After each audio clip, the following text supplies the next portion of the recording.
Hello বন্ধুরা, নতুন একটা ভিডিওতে তোমাদেরকে স্বাগতম।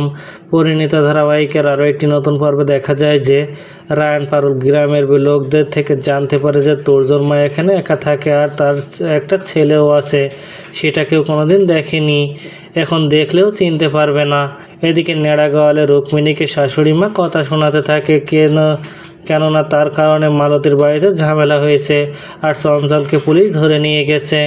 রুক্মিণী বলে ও চঞ্চল মালতীকে মারধর করতো, তাই ও নিজে পুলিশে গিয়ে কমপ্লেন করছে। এদিকে পারুল রায়ানকে ঘরের ভিতরে যেতে দিচ্ছে না। পারুল রায়ান বিষয়টা বুঝতে পেরে জোর করে ভিতরে চলে আসে আর তার আগে তুর্য সেই ভাঙা জানলা দিয়ে পালিয়ে যায়।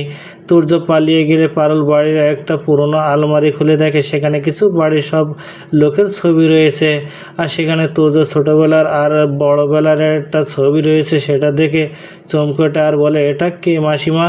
তুর্যর মা তখন বলে, ওটা আমার ছেলের বন্ধু, আমার ছেলের কোনো ছবি নেই বাড়িতে। পারুল তখন বলে, আর কত মিথ্যা বলবেন নিজের ছেলেকে বাঁচাতে?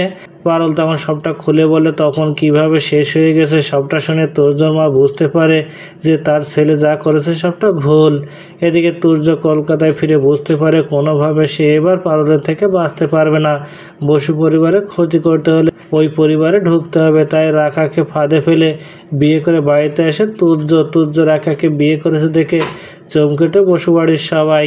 তো বন্ধুরা, কি ঘটতে চলেছে গল্পে এবার জানতে হলে আমাদের সাথেই থাকুন। ধন্যবাদ।